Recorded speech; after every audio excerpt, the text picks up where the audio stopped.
नमस्कार, आपका स्वागत है देश का सवाल में। आज बात भागवत के बयान पर।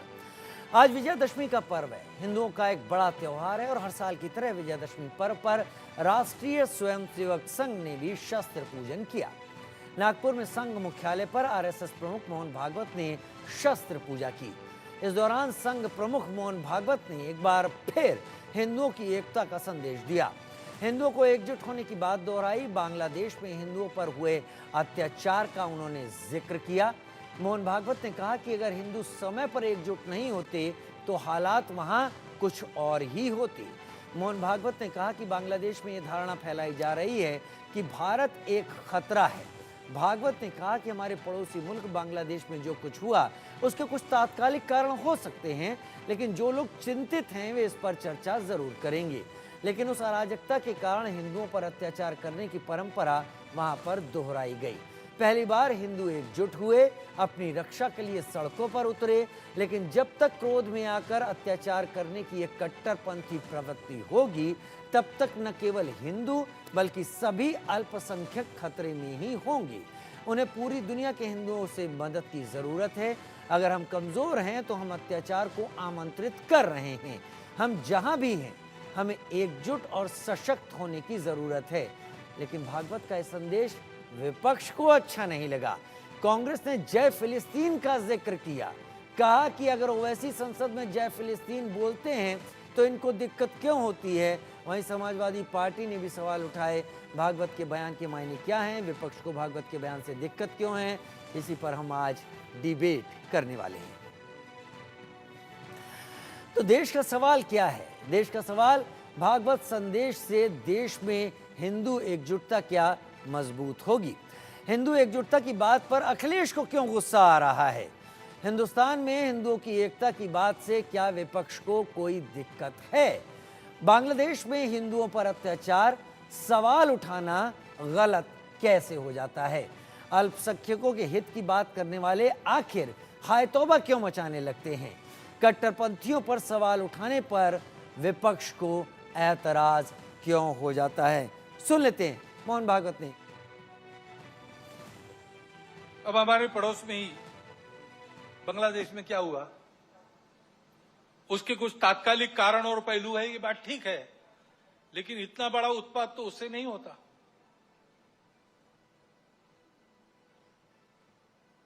वो कारण उनकी चर्चा जिनका विषय है वो करें,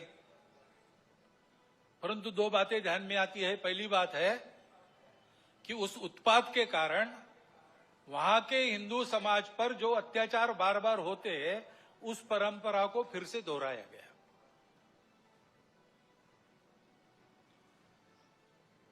पहली बार वहां का हिंदू संगठित होकर अपने बचाव में रास्ते पर आया, इसलिए कुछ बचाव हो गया। परंतु कहीं कोई गड़बड़ हो, दुर्बलों पर अपना गुस्सा निकालने की ये जो कट्टरपंथ की प्रवृत्ति है, वो प्रवृत्ति जब तक वहां विद्यमान है तब तक वहां के हिंदू क्या, वहां के सभी अल्पसंख्यक, उनके सर पे खतरे की तलवार लटकी रहेंगी। नहीं, अच्छी बात है अगर उनको बांग्लादेश से समझ में आया कि माइनॉरिटीज की क्या स्थिति होती है और माइनॉरिटीज को क्या करना चाहिए। लेकिन एक हैरानी की बात यह है कि वहां तो माइनॉरिटीज को एक होना चाहिए और हिंदुस्तान में अगर माइनॉरिटी कह दें कि हमें एक होना चाहिए तो इनको लगता है कि साहब ये एक कैसे हो रहे हैं, एक होने की बात कैसे कर रहे हैं, ये तो खतरा है। और फिर भागवत जी कहते हैं कि पूरे विश्व के हिंदुओं को एक होना चाहिए। बिल्कुल ठीक बात है, वेरी गुड। तो ओवैसी साहब अगर पार्लियामेंट में खड़े होकर पैलेस्टाइन का नाम लेते हैं तो इन्हें बुरा क्यों लगता है? तो ये सब जो कॉन्ट्रडिक्शंस हैं इस पर भी उनको जवाब देना चाहिए। मोहन भागवत का बयान बांग्लादेश के परिप्रेक्ष्य में था। बांग्लादेश में जो कुछ भी हुआ, हम सब ने बांग्लादेश में हुए हालातों को देखा है। हम सब ने बांग्लादेश में आरक्षण के मुद्दे पर हुए आंदोलन और उसके बाद इस आंदोलन को वहां के माइनॉरिटी यानी हिंदू समाज के ऊपर एक आघात की तरह बदलते हुए भी देखा, जहां मंदिर तोड़े गए, लोगों के घर जलाए गए, हत्याएं की गई, हिंदुओं को वहां से बाहर जाने पर मजबूर कर दिया गया।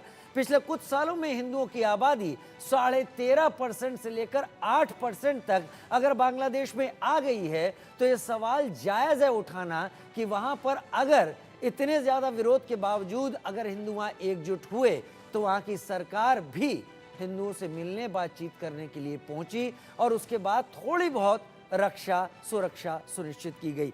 क्या हम इस पर मोहन भागवत के बयान पर लोगों से चर्चा करके जानते हैं और जानने की कोशिश करते हैं कि बयान किस परिप्रेक्ष्य में दिया गया। ऋषभ तिवारी मेरे साथ बीजेपी के स्पोक्स पर्सन इस वक्त जुड़ गए हैं, बहुत स्वागत है आपका। प्रियंका जी मेरे साथ कांग्रेस की स्पोक्स पर्सन के तौर पर जुड़ गई हैं, बहुत स्वागत है प्रियंका जी आपका। यतिमा चेतानंद सरस्वती जी धर्मगुरु के तौर पर मेरे साथ जुड़े हैं। Maulana Ali Hussain secretary all India Shia personal law board, आपका भी बहुत स्वागत है। मनोज यादव भाई मेरे साथ समाजवादी पार्टी के प्रवक्ता के तौर पर जुड़े हैं। सबसे पहले ऋषभ तिवारी मैं आपका ही रुख कर लेता हूं क्योंकि आनुषंगिक संगठन है आरएसएस राष्ट्रीय स्वयंसेवक संघ और उनके सरसंघ चालक की तरफ से अगर बांग्लादेश की स्थिति को लेकर ये बात आती है और विपक्ष इस पर ऐतराज करता है, पहली बात मुझे ये भी बताइए क्या विपक्ष का ऐतराज जायज है? दूसरी बात मुझे ये बताइए उन्हें ये कहने की आवश्यकता क्यों पड़ी कि वहां पर हिंदू जब एकजुट हुए तभी कुछ हो पाया?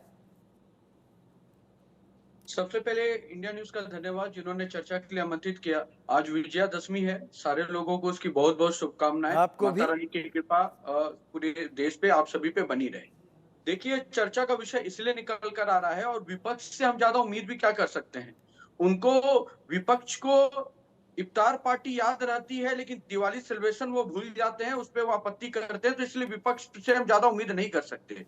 हम तो सर्व धर्म का सम्मान की बात करते हैं लेकिन कट्टरपंथ जहां पे निकल कर आता है वहां पे एक स्टैंड विपक्ष का जब दिखता है तो उस पर सवाल खड़ा होता है। और मोहन भागवत जी ने बांग्लादेश में जो हिंदुओं के साथ अत्याचार हुए उस पर आवाज उठाए हैं और एक भी शब्द विपक्ष के किसी भी लोगों के द्वारा समर्थन में नहीं दिखा है। मणिपुर के ऊपर ये चिल्लाते रह गए, मणिपुर जलता रहा ये कहते रह गए, जिसपे सरकार ने बड़ी सक्रियता पूर्वक एक्शन भी लिया और कोई आज का विषय मणिपुर नहीं था फिर भी एक्शन लिया, चीजें सुधारी जा रही है वहां पे। लेकिन जब बात हिंदू पे अत्याचार पे आती है तो इनके मुंह में दही जम जाता है और इनको केवल केवल सेकुलरिज्म के नाम पे तुष्टीकरण की राजनीति ये परोसे क्या कहना चाहते हैं? जल्दी अब अपनी बात समेटिए, मैं शुरुआत में सबको सबकी बात रखने का मौका दूंगा। क्या कहना चाहते हैं मोहन भागवत? मोहन भागवत स्पष्ट कहना चाहते हैं कि जहां पे अत्याचार होता है हिंदुओं के लिए स्टैंड क्यों नहीं लेना चाहिए और क्या दिक्कत है स्टैंड लेने में? क्या दिक्कत है को विपक्ष को अगर हिंदुओं के पक्ष में स्टैंड ले लेंगे तो मोहन भागवत ने बड़ा स्पष्ट इस बात को यहां पर सामने रखा, आप ये कहना चाहते हैं। और देखिए, पहले तो मैं आपको स्पष्ट कर दूं, मैं आरएसएस का प्रवक्ता नहीं हूं, भारतीय जनता पार्टी का प्रवक्ता हूं। लेकिन जो विचार मोहन भागवत जी ने कहा है हिंदुओं को एकजुट होने की आवश्यकता है, जहां पे उनके ऊपर अत्याचार हो रही है तो इसमें कुछ गलत नहीं है। एकजुट होने का ये कतई मतलब नहीं होता है कि हिंसक होके तलवार लेके किसी का सर कलम करने की बात मैं नहीं मैं समर्थन करता हूं आपकी इस बात का।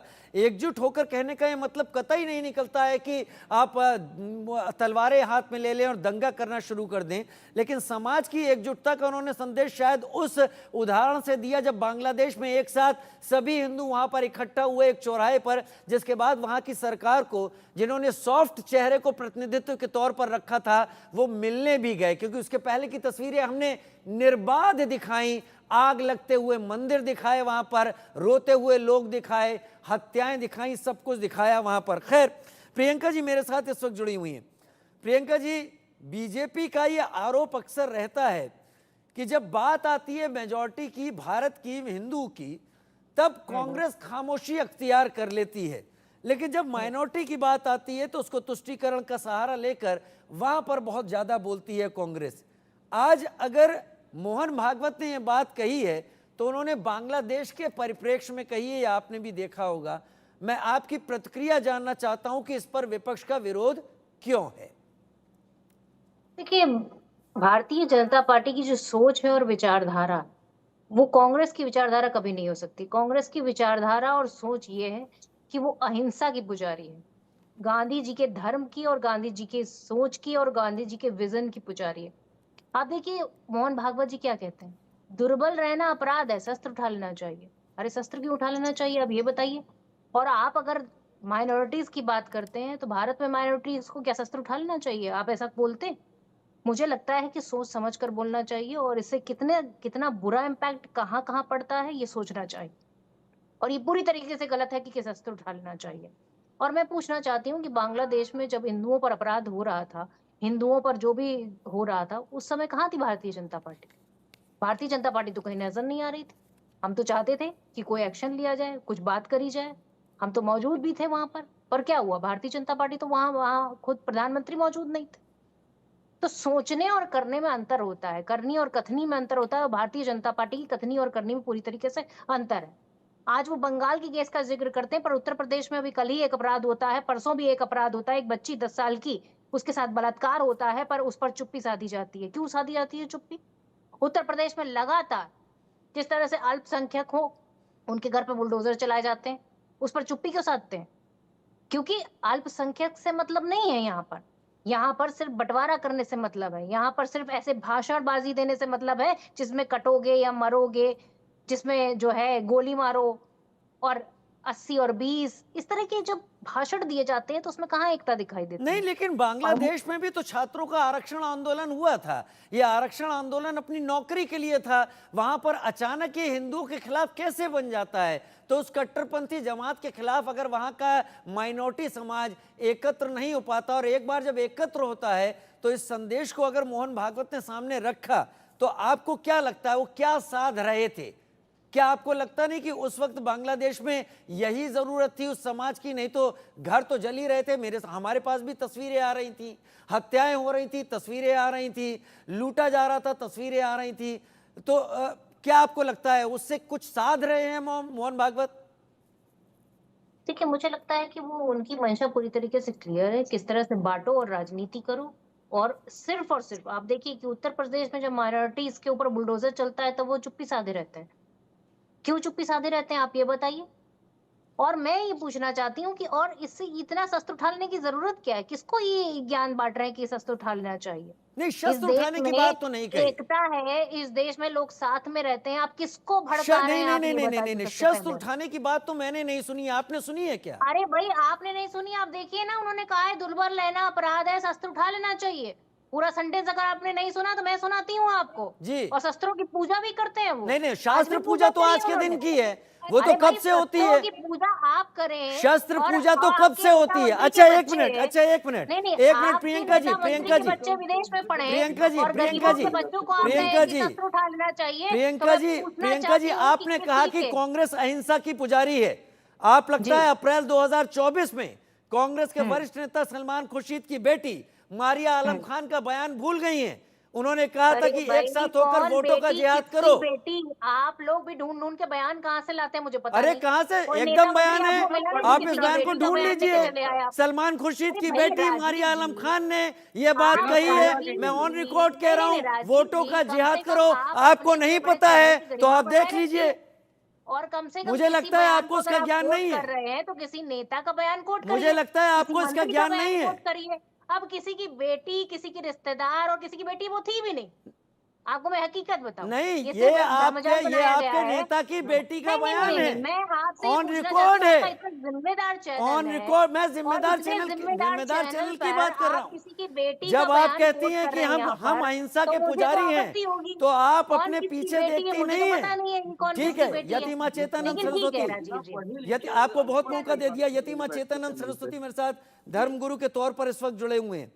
क्या मोहन भागवत ने समीकरणों को साधने की कोशिश की है बांग्लादेश के उदाहरण को देकर, चेतनंद सरस्वती जी, या फिर वो सही कह रहे थे? आप किस रुख का पक्ष रखते हैं? देखिए, मैं प्रियंका जी को थोड़ा सा दुरुस्त कर देती हूँ। अहिंसा जपते जपते हिंदुओं को नपुंसक बनाकर किस तरीके से देश का बंटवारा, सुनिए, रुक जाइए जरा, सुन लीजिए, सुन लीजिए, सुन लीजिए प्रियंका जी, प्रियंका जी, प्रियंका जी सुनिए, प्रियंका जी सुनिए, प्रियंका जी सुनिए, प्रियंका जी होल्ड इट। आप प्रवक्ता हैं, आप प्रवक्ता हैं, आपने अपनी बात पूरी कही, एंडलेस कही। अब सुनिए प्रियंका जी, मैं लगातार आपको टोकता रहूंगा अगर आप दूसरे मेहमान को सुनेंगी नहीं। आपको सुनना चाहिए। यतिमा चेतनंद सरस्वती, मुझे उम्मीद है कि कांग्रेस की प्रवक्ता आपको अपनी बात कहने देंगी। आप अपनी बात रखिए। यतिमा चेतनंद सरस्वती, आप अपनी बात रखिए। मैं उम्मीद करता हूं कांग्रेस की प्रवक्ता इस धर्म का पालन करेंगी कि वो दूसरे को सुनेंगी। चेतनंद जी प्लीज बोलिए। प्लीज बोलिए यतिमा चेतानंद सरस्वती। मैं यतिमा चेतानंद सरस्वती से कह रहा हूँ, वो प्लीज बोले। की बातें कर रहे हैं आप। यतिमा चेतानंद सरस्वती प्लीज बोले। कांग्रेस की प्रवक्ता से निवेदन है कि दूसरे को सुने। अरे भाई, सुनने के लिए बैठी हूँ मैं यहाँ पर। किसी इस तरह के बगावती आप भाषण बीच देने बीच के में लिए नहीं टोकती बैठी हूँ रहेंगी मैं तो यहाँ पर ठीक सुनने नहीं के लिए। है। आप सुने, आपने अपने तर्क रखे, आप बोलने नहीं दे रही हैं। यतिमा चेतानंद सरस्वती, समय आपका है, आप अरे बोले। भाई, चेतानंद सरस्वती ठीक है, अपनी जगह पे होंगी, पर इस तरह की भाषा का इस्तेमाल ना करें कि ये हिंदू प्रियंका जी नपुंसक है। प्लीज सुनिए, आपने और बोला हिंदू ना, पूरी तरीके से उनको भी आस्था में सुनिए। विश्वास रखता है। आप हिंदू बोलिए पूरी तरीके यतिमा से चेतानंद विश्वास सरस्वती। रखता है। हिंदू पूरी तरीके से भाईचारे में विश्वास रखता है। हिंदू पूरी तरीके से आपस में भाईचारा और मिलकर रहने में प्रियंका जी, विश्वास अगर करता आपने है। तय इस कर तरह लिया है की कि आप ही उकसाने वाली केवल भाषा को बोलेंगी, इस्तेमाल तो करने यहाँ वाले पर बैठे के मेहमान खिलाफ ये पूरी समझेंगे कार्रवाई होनी कि चाहिए। कांग्रेस और इस तरह प्रवक्ता की को किसी कार्रवाई को होनी नहीं चाहिए बोलने और देना आपको भी है। आपत्ति जतानी चाहिए। अगर और कांग्रेस आपको प्रवक्ता शर्म आनी केवल चाहिए कि खुद इस तरह की बोलने भाषा के लिए इस्तेमाल यहाँ पर करते हैं। बैठी हैं, तो वो बोल सकती हैं मेरी मेहमान है, लेकिन नहीं, दूसरों को तो नहीं, मौका कोई दे। बात बोल सकते हैं। यतिमा आपकी चेतानंद आपत्तिजनक सरस्वती भाषा प्लीज बोलने की बोलें। इजाजत नहीं है। मुझे उम्मीद और है मैं कांग्रेस आपत्ति प्रवक्ता भैया अब आपको बोलने देंगी। नहीं, इस तरह की भाषा को इस्तेमाल ना करें, बेहतर देखिए, होगा, वरना मैं आपत्ति करती रहूंगी, मैं बोलने नहीं दूंगी। हिंदू नपुंसक है आपके हिसाब से? इस देश का आपके हिसाब बंटवारा से जिन हिंदू लोगों ने नपुंसक करा है? दिया, और लाखों अगर हिंदू करोड़ नपुंसक बहनों है के तो आप बलात्कारों को और उनकी हत्या का जिम्मा जिन लोगों पर है, वो आज हमें गर्व से क्या कर रहे हैं? अरे शर्म की बात, शर्म नहीं आती इस देश में। बेहूदगी की बातें बंद करिए आप। इस तरह की बेहूदी डिबेट में शामिल होने में कोई इंटरेस्ट नहीं है मुझे। अगर आप किसी को जोड़ नहीं सकते, कांग्रेस प्रवक्ता प्रियंका जी, मेरा निवेदन है आपसे कि शब्दों की मर्यादा आप बनाए रखें। अगर आपने बोला तो आप दूसरों को सुने, निंदक नियरे राखिए, कम से कम इतना धैर्य रखे। यतिमा चेतानंद सरस्वती, आप बोले, अपनी बात पूरी करें, मैं आगे मौलाना साहब के पास जाऊंगा। नहीं, आप डीरेल नहीं कर सकती, नहीं आप डीरेल नहीं कर सकती प्रियंका जी। इससे देश नहीं चलेगा। हमारी बहन बेटियों के बलात्कार करके एक रात में हमसे कश्मीर खाली करा लिया गया। ये हमें क्या ज्ञान बांटने के लिए बैठी हुई है? क्या लगता है मोहन भागवत जी ने? आज देश में जो परिस्थिति बनाई जा रही है, कहीं भी भीड़ इकट्ठा होती है और मंदिरों पर हमला बोल देती है। आप हमें अरे शांति रखिए, सुनिए। आपकी बकवास सुनने के लिए नहीं बैठे हैं, आपको बताने के लिए बैठे हैं कि देश की परिस्थिति बहुत विकट है। और आज जो मोहन भागवत जी का बयान आया है, हिंदुओं को आवश्यकता है कि वो एकत्रीकरण करें। वो हम लोग शस्त्र की पुजारी है, हमारी जाओ शस्त्र उठा लो। नहीं, ये क्या बकवास कर रही है? देखिए इस तरीके से कैसे डिबेट होगी? मेरी आप आवाज आ रही बोलती है रहे, क्या? आप लगातार बोलती रहे, मैं आपको रोक नहीं रहा हूं। आप दोनों ही स्क्रीन पर हैं, पूरे दर्शक आप दोनों को ही देख रहे हैं। यतिमा चेतानंद सरस्वती, आप अपनी बात रखें। राजस्थान में कांग्रेस की सरकार थी। एक बेचारा दर्जी अपनी जान की भीख मान दिया गया। वो लगातार सरकार से जुदा के नारे बुलंद करके उस आदमी को मार दिया। महाराष्ट्र में उमेश कोले को मार दिया। मवाना में पॉलिथीन के लिए मना करने पर एक 20 साल के लड़के को मार दिया। लगातार बहुसंख्यक समाज का नरसंहार, मैं इसको वर्ड मेरा नोट कर लीजिए, बहुसंख्यक समाज का जेनोसाइड किया जा रहा है और भीड़ हावी कर हमें डराने का प्रयास किया जा रहा है। बांग्लादेश में जो स्थिति है इनकी, जिस समय बांग्लादेश में हिंसा हो रही थी, कहाँ थी कांग्रेस? अरे हमारी बहन बेटियों के बलात्कारी आज हमें बताएंगे कि हमें देश कैसे चलाना है। आपके प्रियंका जी, आप जो नैरेटिव सेट कर रही है ना, उससे देश नहीं चलेगा। आपको अगर कोई चीज पसंद नहीं है तो उससे भी देश नहीं चलेगा। देश लॉ एंड ऑर्डर से चलेगा, देश संविधान से चलेगा और इस देश के बहुसंख्यकों को जीने का उतना ही अधिकार है। तो आप लोगों की है। अरे बेशर्मी की हद पार कर दी। महिलाओं को बलात्कार करके उन्हें आरों से चिरवाकर कश्मीर खाली करा दिया गया। आप हमें बताएंगे कि देश किसने बंटवा दिया? देश के 2 टुकड़े आप लोगों ने करवा दिए। विभाजन जिस गांधी का जिक्र कर रहे हैं, हमारी बहन बेटियों के छाती पर इस्लाम की मोहर गोद दी गई और आज आप हमें बताएंगे कि देश कैसे चलेगा? आप लोगों की। अरे बेशर्मी आपकी है। आपको समझ में नहीं आ रहा, सरकार किसकी है? आपको समझ में नहीं आ रहा मैडम कि किस सरकार तरीके से, किसकी है ये बता दीजिए आप। किस सरकार तरीके भारतीय से जनता पार्टी की है इस्लामिक और जिहादी भारतीय जनता डराने पार्टी का कोशिश जिम्मेदार कर रहे है हैं। उन सभी की हत्याओं के लिए जो आपको नहीं भाव दिखाई वंशी देता के क्या? थ्रू होती है, अरे आपको उन नहीं सभी की दिखाई दे रहा हत्याओं ना? के लिए। प्रियंका जी सुनिए, नहीं, एक जिसका बात आप प्रधानमंत्री बताइए ना, मध्य लाल प्रदेश किले की प्राचीर आप से बताइए खड़े हरियाणा होकर में ये कहता है कि आर्यन इस देश मिश्रा के की हत्या हो संसाधनों जाती का है तो पहला गौर अच्छा अधिकार के नाम पर तो जिम्मेदार मुसलमानों कौन का होता है? है। वो हमें किसकी सरकार बताएंगे कि होती है वहाँ देश पर? कैसे चलेगा, हमें आप मत बताइए, बताइए छोटी देश छोटी कैसे बच्चियों चलेगा। के साथ जो हम रेप हो रहा है शासकीय उसको रूप रोकने के पुजारी लिए और क्या किया भारतीय शासकीय रूप जनता पार्टी पुजारी ने आज हैं। तक? हम सहिष्णु हैं, लेकिन हम शास्त्र भी अरे पढ़ना जानते हैं और भाई, शस्त्र भी आप चलाना सहिष्णु जानते हैं। नहीं हैं, आप अरे इस तरह की हम ऐसी शस्त्र भी भाषा का चलाना जानते इस्तेमाल हैं कर रही हैं जो और हमारे वाकई यहाँ में इस शस्त्र देश को पूजन बांटने की अनिवार्य भाषा है, है। ये आप हमारी हिंदुओं को परंपरा में नपुंसक शामिल कहकर है। बुला रही हैं।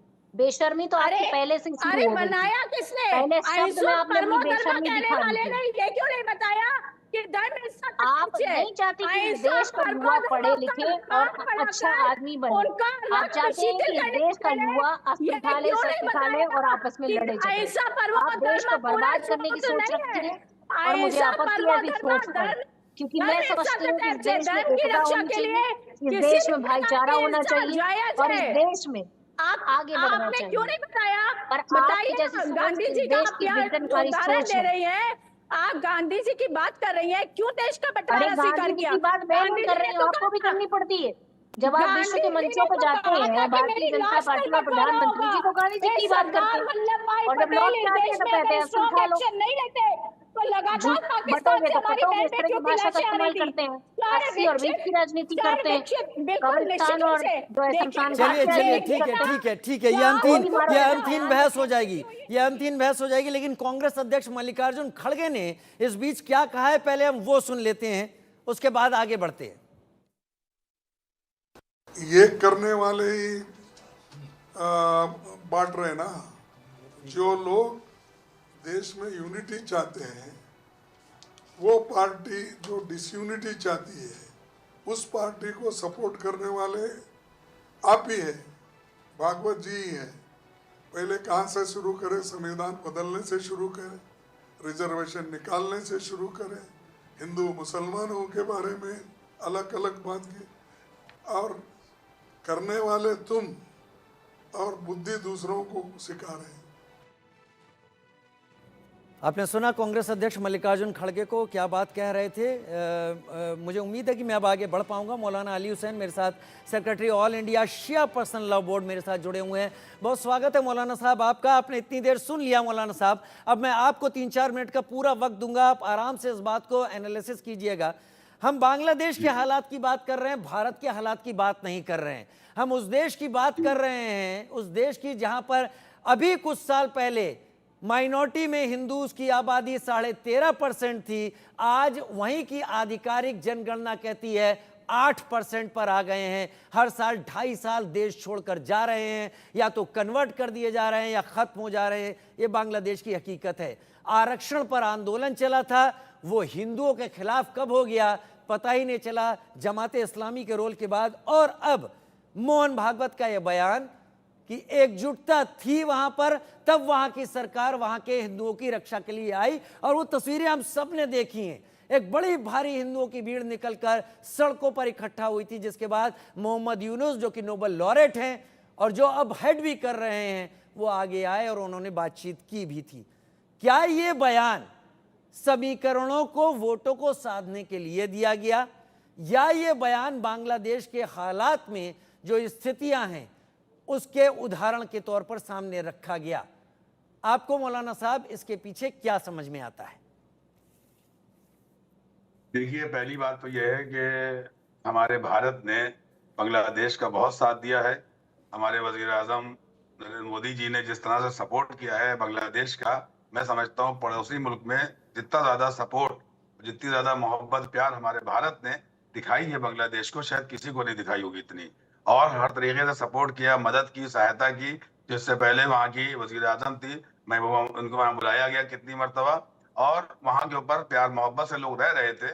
जिन लोगों ने ये दंगा भड़काया या हिंदू मुसलमान की बात की, वो बहुत गलत लोग थे, दहशतगर्द, आतंकवादी थे। हम उनको मुसलमान नहीं कहते हैं, उनका कहते हैं वो आतंकवादी थे, दहशतगर्द थे, क्योंकि वहां पर हिंदुओं की रक्षा करना हुकूमत का काम था। हुकूमत को चाहिए था कि उनके रक्षा करे हिंदुओं की। और हिंदू जो है बांग्लादेश का, मैं भी गया हूँ, बहुत पुरअमन और बहुत प्यार मोहब्बत से रहता था। कभी वहां लगता ही नहीं था कि ये हिंदू या मुसलमान है, कभी हमने एहसास नहीं किया। मगर जो भी कुछ हुआ हिंदुओं के साथ, हमें बहुत अफसोस उसका है। और अब जो हुकूमत ने कदम उठाया बहुत अच्छा है, काबिल तारीफ है। और हमारे भारत से उनका संबंध बहुत ही अच्छा था, अच्छा है और अच्छा रहेगा। और दूसरी बात जो भागवत ने कहा है कि हिंदुओं को एक होना चाहिए, क्यों होना चाहिए, बिल्कुल होना चाहिए। भाई आपके पास कौन सा मुल्क है, बांग्लादेश में है या भारत के अंदर है? ज्यादा जो लोग हैं वो हिंदू जो हैं भारत के अंदर या बांग्लादेश के, बाकी का तो इतने लोग नहीं है।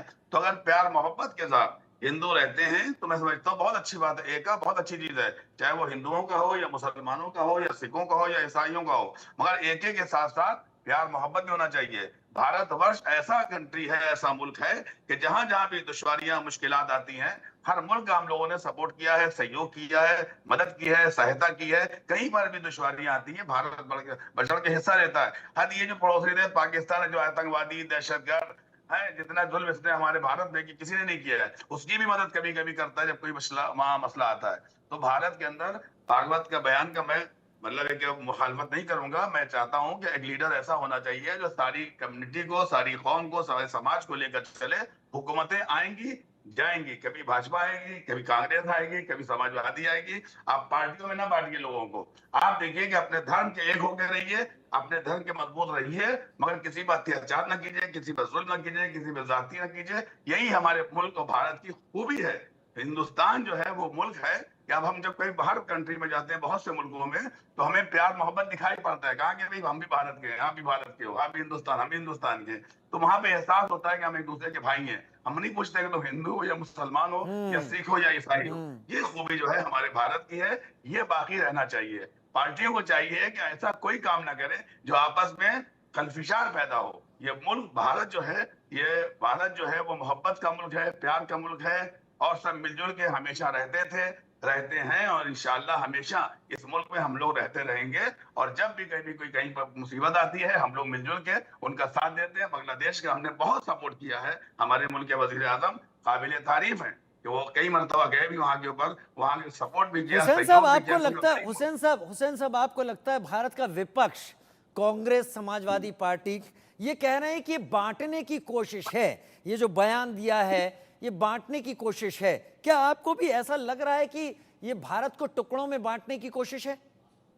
नहीं नहीं, ये तो बिल्कुल गलत है। ये पार्टियां गलत कह रही हैं, मैं इन पार्टियों की मजम्मत करता हूं। देखिए, ये भारत ना कभी बटा है और ना बटेगा। जो बटा था बढ़ चुका, गंदे लोग चले गए अपने अपने इलाकों में। जो अच्छे लोग हैं हमें भारत में रह रहे हैं, हिंदू मुसलमान जो है इंशाल्लाह हमेशा साथ रहेंगे, मिलजुल के रहेंगे, प्यार मोहब्बत के साथ रहेंगे। और भागवत जी जैसे लीडर की भी जरूरत है, और हमारे जो धर्मगुरु उनकी भी जरूरत है कि मिलजुल के प्यार मोहब्बत के साथ हमारे भारत में रहें। दुनिया के अंदर एक वाहिद मुल्क है भारत, जहाँ पे इतने त्योहार होते हैं। दिवाली है, दशहरा है, ईद है, बकरीद है, तमाम त्योहार हैं प्यार मोहब्बत के साथ। मैं इस वक्त रायपुर में हूँ, रायपुर में अल्हम्दुलिल्लाह सब मिलजुल के जो है त्योहार मना रहे हैं, कोई मुश्किल नहीं है। दुनिया में आप कहीं चले जाइए, सब मिलजुल के रहते हैं। ईरान में जाइए, ईरान में मंदिर भी है, गिरजाघर भी है, वहां पे गुरुद्वारा भी ईरान के अंदर है। इराक में जाइए, सऊदी अरब में जाइए, दुबई में जाइए, शारजा जाइए, दुनिया में कहीं चले जाइए, हिंदुओं को जो है वहां बाकायदा तरीके से इज्जत और एहतराम दी जाती है। और बड़े जो बिजनेसमैन हो या बड़े जो क्या आपको कारोबारी, सब लगता है हमारे कि संगठित रहने और एकजुट रहने का मतलब हाथ में तलवारें उठाना और दंगा करना यह होता है, या संगठित रहने का मतलब कुछ और होता है? थोड़ा एलेबोरेट करें हुसैन साहब। देखिए, तलवार उठाना किसी भी धर्म में नहीं है, किसी भी मजहब में नहीं है। किसी भी देवता ने, किसी ने, ईश्वर ने ये बात नहीं कही है कि आप तलवार उठाइए, किसी के खिलाफ हो जाइए, किसी की गर्दन उड़ा दीजिए, किसी घर जला दीजिए, किसी को मार डालिए। ये किसी भी धर्म में नहीं है, चाहे वो हिंदू हो या मुसलमान हो। और जो ऐसा काम करते हैं वो अपने धर्म की मुखालफत करते हैं। राम जी ने भी यही पैगाम मोहब्बत का दिया है, लक्ष्मण जी ने यही पैगाम मोहब्बत का दिया है, मोहम्मद साहब ने पैगाम मोहब्बत का दिया है, जनाब ईसा ने मोहब्बत का पैगाम दिया है, जनाब मूसा ने, हर नबी ने और हर देवता ने मोहब्बत और प्यार का पैगाम दिया है। और ये मुल्क हमेशा प्यार मोहब्बत से चल रहा था और चलता रहेगा, हुकूमतों से नहीं चल रहा है। ये सियासी लोग जो हैं आज मुसलमानों की अच्छाई कर रहे हैं, इनको इख्तिदार मिल जाएगा, कल यही मुसलमानों के खिलाफ हो जाते हैं। ऐसा नहीं है, हमने देखा है कांग्रेस ने खुद हमारे मुल्क के अंदर जिम्मेदारी ये थी, सब खत्म हो गई। आज हमारे हाथ में कटोरा कैसे आ गया? बीजेपी तो का उस वक्त वजूद भी नहीं था। अटल बिहारी वाजपेयी को लोग दिल से मानते हैं, चाहते हैं। जब वहां पे मामला हुआ, उन्होंने कहा कि फिलिस्तीन को चाहिए, फिलिस्तीन की जमीन इसराइल को वापस करना होगी। हमारे मुल्क का वजीर आजम अटल बिहारी वाजपेयी को हिंदुस्तान नहीं बल्कि पूरी दुनिया के मुसलमान प्यार और मोहब्बत दिल से चाहते हैं। इसी तरह से नरेंद्र मोदी जी चाहते हैं दुनिया भर में ठीक है, लोग ठीक प्यार है, देते हैं, मोहब्बत ठीक है, देते हैं, कहती ठीक देते है, हैं, ठीक और है। मुल्क में तरक्की हो रही है। ठीक है, मैं आपकी बात इतनी समझ गया, अपने टॉपिक पर रहता हूं कि मोहन भागवत का ये कहना कतई नहीं है कि संगठित होने का मतलब तलवार उठा लो, ऐसा आप कह रहे हैं। लेकिन मनोज यादव भाई भी मेरे साथ जुड़े हुए हैं, बड़ी देर से वो सबको सुन रहे हैं, उनको भी मैं पूरा वक्त देना चाहूंगा। मनोज यादव भाई, आपसे भी बहुत सीधा सा सवाल, क्या वाकई बांटने की कोशिश है मोहन भागवत का इस बयान के जरिए, या फिर वो बांग्लादेश की हालत और वहां पर जब हिंदू समाज जब त्रस्त हो गया हमलों से, कत्ल से या मंदिरों के तोड़े जाने से, और जब वो एक साथ सड़क पर उतरा तब वहां की सरकार जागी और उसने कुछ किया? क्या ये संदेश उस परिप्रेक्ष्य में है? आप किस तरीके से देखते हैं, विस्तार से समझाएं। देखिए, दो पूरी तरीके से भाग में इन सारी चीजों को बांटा जा सकता है। भारत का नागरिक जो बयान देगा और जो क्रिया प्रक्रिया करेगा वो भारत के संविधान के साथ, और हम विश्व परिदृश्य में हमारा कोई संविधान नहीं लागू, लेकिन हम मानवता की बात कर सकते हैं, किसी के धर्म को लेके, किसी की जाति को लेके, किसी के मजहब को लेके, और इंसानियत के नाते भी हम कह सकते हैं। जहां हमारा कोई नहीं है, सपोज दैट ईसाइयों में भी दो वर्ग होते हैं, प्रोटेस्टेंट, कैथोलिक्स। बिल्कुल वही बात मैं कह रहा हूँ। अगर कहीं उन दो देशों में झगड़ा हो रहा होता है तभी भारत का अपना वर्डिक्ट आता है। वो भारत चाहता है कि नहीं, झगड़ा नहीं होना चाहिए, आप शांति का पाठ पढ़े, चूंकि हम महात्मा गांधी के देश के रहने, भगवान बुद्ध के देश के रहने वाले, हमने कभी ऐसा नहीं कहा। लेकिन जो आरएसएस प्रमुख मोहन भागवत जी का आज का बयान है, उसका मैं कंडम करता हूँ। कंडम इसलिए करता हूँ क्योंकि पूरी दुनिया में अगर कोई सबसे बड़ी आबादी पूरी विश्व में रहती है तो भारत की रहती है। भारत के लोग पूरी दुनिया के देशों में निवास करते हैं, जो ये पूरा एक रिकॉर्ड है, इतना किसी भी देश के नागरिक किसी भी मुल्क में नहीं पाया जाता। तो भारत के किसी भी संगठन की, किसी भी सरकार की ये जिम्मेदारी है कि जब वो बयान दे तो पूरे विश्व के उस परिदृश्य को ध्यान में रख के बयान दे। आपने बांग्लादेश के परिप्रेक्ष्य में कहा, लेकिन उनकी जो उद्घोषणा है, जो उनकी बात है, जो अपील है, वो पूरे विश्व के हिंदुओं से। कल को अमेरिका या कनाडा या जापान या थाईलैंड या आपका जो इंग्लैंड, किसी भी देश में जहां हिंदू है, अगर वहां की सरकारों ने या वहां के जो संगठन है उन्होंने कहीं इस पे कोई थोड़ा सा ध्यान दे दिया या समझ लिया कि ये भारत क्या कहना चाहता है कि आप हथियार उठा लेना, आप ये कर देना, क्योंकि शस्त्र और शास्त्र की दुनिया अब नहीं रह चुकी है। ये बात मैं बड़ी स्पष्ट बात से रूप से आपसे कहना चाहता हूँ, और मोहन भागवत भी आपसे सुन ले, आरएसएस और बीजेपी भी सुन ले। शस्त्र और शास्त्र अब नहीं रह गए। अब पूरा जो सिस्टम है वो संवैधानिक सिस्टम से चलता है। उसमें आपकी एजुकेशन है वो वर्ल्ड वाइड एजुकेशन है। एक मिनट शांत रहिएगा, बीच में मत बोलिएगा, तो फिर मैं महिलाओं से थोड़ा कम बैठता हूँ, आप किनारे रहिए। मैं स्पष्ट रूप से कह देना चाहता हूँ, ये सफाई भाषा ना जरा संभल के बोलिएगा। अभी आप पे आया नहीं हूँ मैं, अभी रुकिएगा। हाँ, नपुंसक में वो आरएसएस में नपुंसक पाए जाते होंगे, इसलिए आपने ऐसा कहा है। समझ गए ना? सुनिए, मेरे से मत मिलिएगा। आरएसएस में नपुंसक पाए जाते होंगे। भारत की सेना नहीं नपुंसक है, भारत के हिंदुस्तान में रहने वाले नपुंसक नहीं है। आरएसएस को जाइए, आपने आरएसएस को पढ़ा होगा, इसीलिए आप कह रहे हैं कि नपुंसक बना दिया। जाइए उनको दीवान बना दीजिए, बात करिए उनको, जाइए दुनिया का जो कुछ बनाना चाहते हैं वो आरएसएस के लोगों को बना दीजिए। मेरी लाश पर देश का बंटवारा होगा, किसने शपथ खाई थी? कैसे महात्मा बन गई? बताइए तो, बताइए तो किसने शपथ खाई थी? बनाने की बात कर रहे हैं क्या? चाइना से युद्ध हो रहा है, और यहाँ डिबेट में बैठे हैं आप, महिलाओं से बात करने की तमीज नहीं रखते और यहाँ डिबेट में बैठे हैं। जिस देश के नागरिकों का लौहा मानती है उनको जिस देश का बंटवारा हिंसा करके करवा दिया, उस देश पर सोचा क्या आप लोग चर्चित करते हैं कि कौन कितने करोड़ हिंदू हिंसा करके मेरा नाम मनोज यादव है, कभी किया क्या? उससे मत करिएगा। मोहन भागवत के पसीने छूट जाएंगे, मुझसे मत भिड़ना।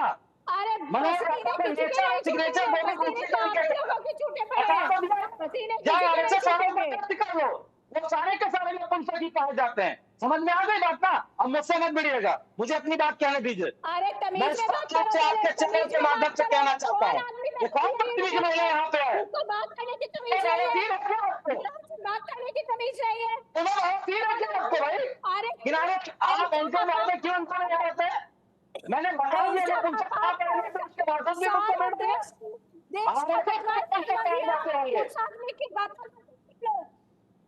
क्या हुआ? दर्द हो रहा है क्या आपको? जाइए अपनी इलाजी जो मुंह की बीमारी है उसका इलाज कराइए। आज पूरे विश्व में RSS ने को शर्मसार कर दिया। भारत के रहने वाले नागरिकों की जान माल की रक्षा की जिम्मेदारी भारत सरकार की है। सरकार आज के मोहन भागवत के बयान से विश्व स्तर पे भारतीयों को परेशान किया जाएगा। मनोज यादव भाई, मनोज यादव भाई, मनोज यादव भाई, मनोज यादव भाई, मनोज यादव भाई, अखिलेश यादव जी का भी बयान है। जैसे मैंने मल्लिकार्जुन जी का बयान सुनवाया था, अखिलेश यादव जी का भी बयान सुन लेते हैं, फिर चर्चा को आगे बढ़ाते हैं। अंतर्राष्ट्रीय स्तर पर और जिस समय भारत को अपनी फॉरेन पॉलिसी के तहत बांग्लादेश को बचाना चाहिए था, तब भारत के लोग कहाँ थे, या यही लोग जो विचार दे रहे हैं वो कहाँ थे? हमें उसमें कुछ नहीं कहना। ये देश सबका है और आज़ादी के बाद देश जो बना, आज़ादी दिलाने में सबका साथ था। वो ये कह सकता है कि आज़ादी दिलाने में किसका साथ नहीं था? हिंदू मुसलमान मिलकर के, सिख भाई मिलकर के लड़े हैं और तब देश आज़ाद हुआ। भाई बड़े संक्षेप में आगे आप बात करिएगा, क्या वाकई समीकरण साधने की कोशिश की गई है इस बयान के जरिए? निश्चित तौर पे जो उत्तर प्रदेश की राजनीति में RSS और बीजेपी चारों खाने चित हुई हैं 2024 के लोकसभा के चुनाव, इसके बाद एक डर सा बैठ गया, खौफ सा बैठ गया कि जो समाजवादी पार्टी ने PDA कॉन्सेप्ट एडॉप्ट किया है, पिछड़ा, दलित, अल्पसंख्यक, आदि आबादी, आदिवासी अगलों में भी जो समाजवादी विचारधारा को मानते हैं, हमारे संविधान को मानते हैं, उन सबका जो गठजोड़ हुआ है उससे RSS कांप रहा है, थर-थर, थर-थर, थर-थर। तो आज अब इस तरह के बयान देने की ऋषभ तिवारी, क्या वाकई PDA कॉन्सेप्ट और विपक्षी दलों का एकजुट होना इस जगह पर ले आया है भारतीय जनता पार्टी और उसके आनुषंगिक संगठनों को कि बांग्लादेश की स्थिति को लेकर बयान दिया जा रहा है, संदेश उसका कई तरीके से जा रहा है? क्या यही वजह ऋषभ तिवारी आपको लगती है जो अभी चर्चा में निकल कर आता हुआ दिखाई पड़ रहा है? देखिए, पूरी डिबेट में 3-4 विषय निकल कर आया। हाँ। पहली बात तो मैं कांग्रेस के प्रवक्ता पे आना चाहूंगा, तो क्योंकि कांग्रेस के प्रवक्ता मुझे लगता है बिना पढ़े आज वो बैठ गई थी और कुछ भी झूठ बोल रही थी और कुछ भी बयां कर रही थी कि जब बांग्लादेश के पे अत्याचार हो रहा था हिंदुओं के साथ, तो हम खड़े थे। कहाँ खड़े थे जी? अब प्रियंका गांधी गई थी कि राहुल गांधी जी गई थी बांग्लादेश? वो भारतीय जनता पार्टी थी जिन्होंने, देखिए, बीच में नहीं बेशर्मी की इंतहा होती है, सरकार आपकी आ जाएंगे तो क्या चले जाएंगे? किसका आदेश मानेगी भाई? अरे बेहुदे राजेश जी, मेरा निवेदन है, ये डिबेट का तरीका नहीं है, ये किसी के भी बीच में बोलना शुरू कर देती है। थोड़ी बहुत सभ्यता है नहीं है, नहीं है? इस डिबेट में थोड़ी बहुत सभ्यता रखिए प्रियंका जी। कुछ भी अरे आप कहाँ से उठ के आ गई हैं? कहाँ से उठ के आ गई? आज घर में लड़ाई हो गई थी क्या कि बारात क्या निकालने आई है? देखिए, आज का दिन, आप बोलिए, आज विजयदशमी का दिन है। जी अपनी बात पूरी कीजिए, मैं प्रियंका जी को भी मौका दूंगा। ऋषभ जी आप अपनी बात पूरी कीजिए, मैं इसके बाद प्रियंका जी को ही मौका दूंगा कि वो रिबटल कर सके आपकी बातों का। आप पूरा कीजिए जरा अपनी बात। गिरेबान में झांक कर देते हैं। ऋषभ जी अपनी बात रखिए, आपका ठीक बात प्रियंका जी के पास जाऊंगा, वो आपकी बातों का जवाब भी देंगी। ऋषभ जी पूरा कीजिए। मोहन भागवत जी गए थे, मोहन भागवत जी वहाँ गए थे बांग्लादेश क्या? या तो उनका म्यूट कीजिए। आदरणीय मोदी जी गए थे क्या वहाँ पर? आदरणीय योगी जी गए थे क्या वहाँ पर बांग्लादेश में? क्यों नहीं गए थे? मोहन भागवत जी को तो चाहिए था कि वहाँ पर जाते अपने क्यों नहीं गए थे वहाँ पर? क्यों चुप्पी साध रखी थी? वो टेप लगा रखा था। और अगर नहीं गए थे तो आप खुद की ये बोल रही हैं यहाँ पे बैठ के नपुंसक। अरे और ये बेहतर शब्द इस्तेमाल कर रही हैं उन लोगों के लिए जिनको ये बेहतर तरीके से जानती हैं। क्या बता पाठ दीजिए, पढ़ाया था मोदी जी गांधी गए जी थे वहां ने? पर क्या बांग्लादेश में? अरे गांधी जी या ने योगी क्या जी गए पाठ थे? पढ़ाया था? अहिंसा नहीं, हमारे कौन गया था वहां हमारे पर? धर्म का हिस्सा नहीं है। नहीं, अहिंसा कौन हमारे गया था धर्म वहां का पर? हिस्सा नहीं है। कुछ क्यों भी बोल देश रहे थे बदला यहाँ दिया? डिबेट में बैठकर, अरे मुंह चलाने कांग्रेस के लिए ने है ना, अपनी करना तो सत्ता कुछ है नहीं, लोलुपता मुंह के चला लो। कारण क्यों देश बदला दिया? ये क्या भाषा है? तो ये डिबेट भुखमरी का की क्या तरीका कगार है? पे देश को लाके खड़ा कर दिया है, this is not the way. 105वें स्थान पर है, भाई बांग्लादेश से जो भी भी नीचे एंकर पहुंच है गए हम प्लीज लोग। उनसे और निवेदन ये है, शर्म किस की बात तरीके है की हमारे भाषा देश बात के कर लिए। रही है? रुपया ये किस लगातार तरीके घटता की चला जा रहा है, भाषा गिरता चला बात जा कर रहा है, रही है? गरीब और इनको गरीब होता किस चला जा डिबेट रहा है, के लिए अमीर और बैठाया अमीर गया होता मुझे कुछ चला नहीं जा रहा पता है। है। उसके बावजूद भी अगर देश में किसी को शर्म नहीं आती है तो वो है भारतीय जनता पार्टी और आरएसएस, और उसको शर्म आनी चाहिए। मुझे लगता है कि आज पढ़ा लिखा नौजवान घर में खाली बैठा हुआ है, रेल के एक्सीडेंट लगातार होते चले जा रहे हैं, कोई जिम्मेदारी नहीं बनती है। बता रहे हैं 2 बोगियां उतर गई, जी हाँ, सिर्फ नैतिक 2 जिम्मेदारी बोगियां नहीं, उतर गई, वाकई लोगों वाकई की मौत हो जा रही है, लोग सफर करने निकलते हैं, लोग घर वापस नहीं लौटते, जी। घर में लोग इंतजार करते रह जाते हैं, और जिम्मेदारी लेने के लिए भारतीय जनता ये पार्टी का कोई नेता मंत्री निकल कर नहीं आता। ये बात प्रियंका जी वाकई आपकी सही है कि नैतिक जिम्मेदारी की कमी कम से कम रेल दुर्घटनाओं में सामने नहीं आ रही है। लेकिन हमारा मुद्दा दूसरा है, हमारा मुद्दा यह है कि किन समीकरणों को साध रहे हैं मोहन भागवत, अरे कोई समीकरण नहीं साध रहे हैं और वो। या ऐसा कर उनके रहे पास कोई हैं समीकरण कि है वो ही नहीं। पिच वो तैयार कर रहे हैं और कांग्रेस उस पिच पर आकर खेल रही है। फिर देखिए, कांग्रेस का सीधा एक फंडा है कि कांग्रेस सिर्फ ये चाहती है कि देश की उन्नति हो, देश में एका रहे, देश में विकास रहे। और भारतीय जनता पार्टी का सिर्फ एक एजेंडा है, किस तरह देश को बांटा जाए, किस तरह से हिंदू मुसलमान किया जाए, किस तरह से 80 और 20 की राजनीति की जाए, किस तरह से जो है कब्रिस्तान और शमशान की राजनीति करी जाए, किस तरह से गोली मारो जैसे बयान दिए जाए, और किस तरह से मॉब लिंचिंग को बढ़ाया जाए, किस तरह से गौ हत्या के नाम पर हिंदू मुसलमान सबकी हत्या की जाए। सिर्फ और सिर्फ भारतीय जनता पार्टी का और आरएसएस का एक ही एजेंडा है, और इस एजेंडे में हम कामयाब होने नहीं देंगे। आप साफ सुन लीजिए, एक लफ्ज में कह रही हूं मैं, किसी कीमत पर, जिस दिन तक इस देश का एक एक व्यक्ति कांग्रेसी जिंदा है, किसी भी कीमत पर इस मंसूबे में सफल नहीं होने देंगे। हम लगातार जनता के मुद्दों पर खड़े रहेंगे, जनता के साथ खड़े रहेंगे, और जनता की आवाज बनकर खड़े रहेंगे। मौलाना अली हुसैन, क्या आपको भी ऐसा ही लगता है जैसे प्रियंका जी कह रही हैं कि एक सोची समझी साजिश है माइनॉरिटीज को साइडलाइन करने की भारत में, हालांकि इसके लिए एग्जाम्पल बांग्लादेश का लिया गया है? क्या यही है असलियत? क्या आप भी महसूस करते हैं, क्योंकि आप भी माइनॉरिटीज का ही एक हिस्सा हैं? देखिए, मैं अपने मुल्क में रहता हूँ, अल्हम्दुलिल्लाह आज़ादी के साथ हूँ। खास तौर से शिया कम्युनिटी जो है वो 7 करोड़ हिंदुस्तान में, भारत में पाई जाती है। 20 करोड़ मुसलमान पाए जाते हैं। बहुत आज़ादी से रह रहे हैं, बहुत खुशहाली से रह रहे हैं, बड़े बिजनेस कर रहे हैं, बड़े कारोबार कर रहे हैं। जितना उनको आज़ादी हिंदुस्तान भारत में है, दुनिया में कहीं पे नहीं है। ये यहाँ की खूबी है हमारे भारत की। मैं हुकूमतों की बात नहीं कर रहा हूँ, ना भागवत जी की कोई बात मानने को तैयार होता है, न किसी और की बात मानने को तैयार। जो सच्चाई वो मानी जाएगी। अगर भागवत जी अपने हिंदू भाइयों को एक कर रहे हैं तो इसमें कोई बुरी बात नहीं है। हर एक को हक है कि अपने धर्म के लोगों को एक जगह में करे, वो प्यार मोहब्बत। नहीं, क्या वो लड़ाने के लिए उकसा रहे हैं? क्या वो लड़ाने के लिए उकसा रहे हैं? प्रियंका जी को आपने सुना होगा, मनोज भाई को आपने सुना होगा, संदेश यही निकल कर आ रहा है कि वो लड़ाने के लिए उकसा रहे हैं। क्या लड़ाने के लिए उकसा रहे हैं? नहीं है ऐसी में कि कभी कभी समझने में फर्क होता है।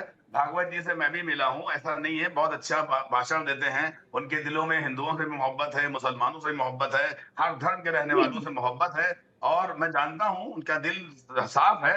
अब अलग बात है, कभी कभी सियासत में इंसान जाहिर है कि बीजेपी सरकार में वो बात तो नहीं हो पा रही है। तो इस बार सियासत में क्या वो भटक गए, उनकी जबान फिसल गई है?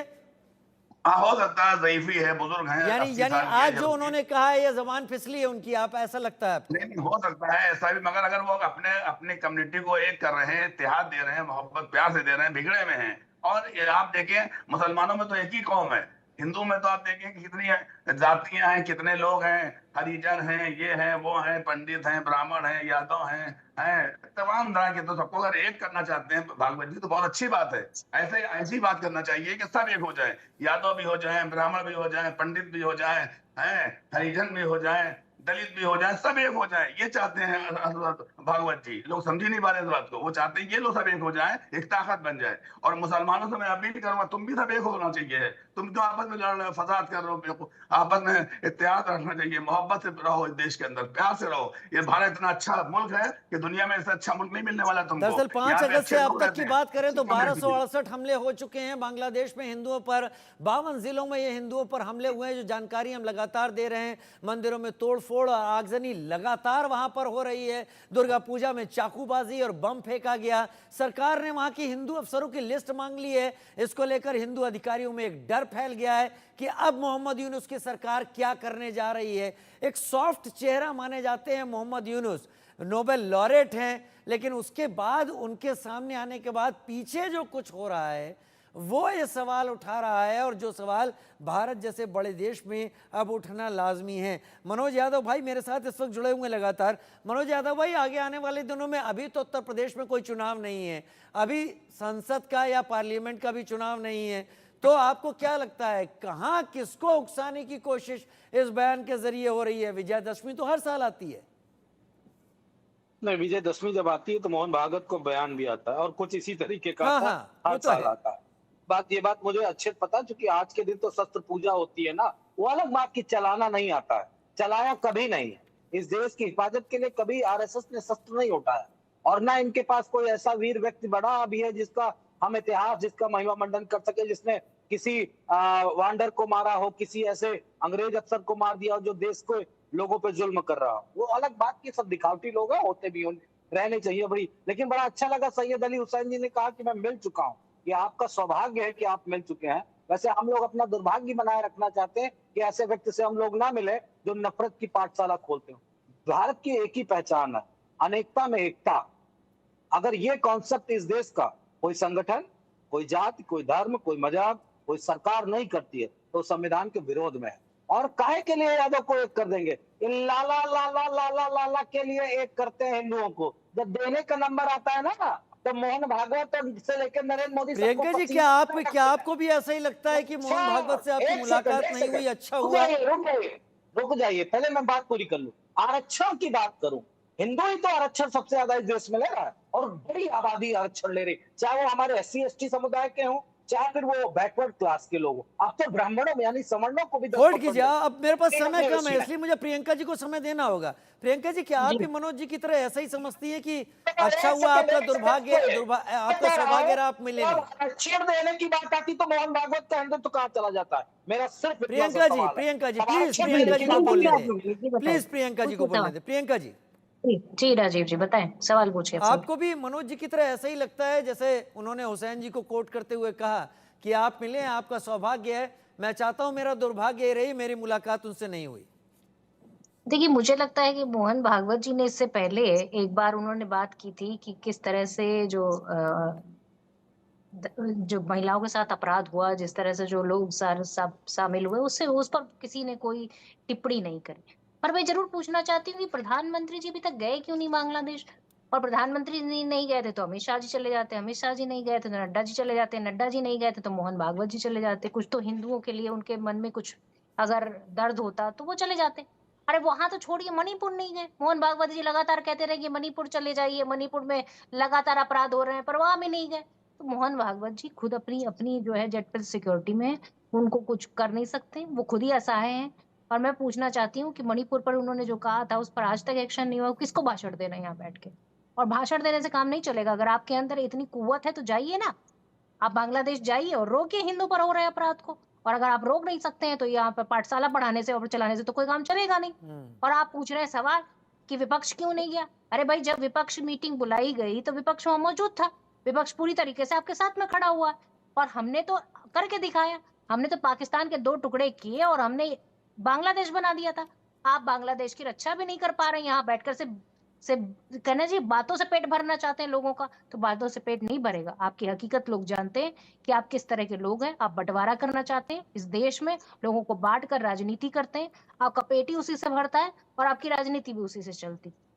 और हकीकत यह है कि आज युवा बेरोजगार है, महिलाओं पर लगातार हो रहा अपराध है, किसान परेशान है, और छोटा व्यापारी जिस तरह से घुटता चला जा रहा है, GST की मार से हो, चाहे इस देश में जिस तरह का जो ऑनलाइन व्यापार है वो बढ़ता चला जा रहा है, और छोटा व्यापारी जो दुकान का किराया भी दे रहा है, दुकान पे बिजली का बिल भी दे रहा है, वो पूरी प्रियंका जी, तरीके से ये एक परेशान है। अंतहीन बहस हो जाएगी, क्योंकि जो मुद्दे आप उठा रही नहीं, ना, अंतहीन नहीं ये है, ज्वलंत अंतहीन मुद्दे, नहीं है, ये हर ज्वलंत, एक उस सुनिए तो, व्यक्ति ये की मुद्दे जो कहानी है आपने जो उठाए, हिंदुस्तान ये में रहता ज्वलंत है मुद्दे हैं। और गरीब है।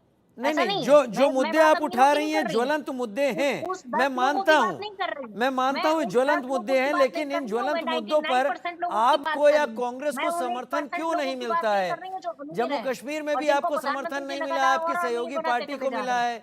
हरियाणा में आपको समर्थन उतना नहीं मिला कि आप सरकार बनाएं, जबकि आपके पास ज्वलंत मुद्दे हैं। तो ये सोचना कांग्रेस को होगा कि इन ज्वलंत मुद्दों पर जनता वोट में क्यों नहीं तब्दील होती, जिससे आप चीजों को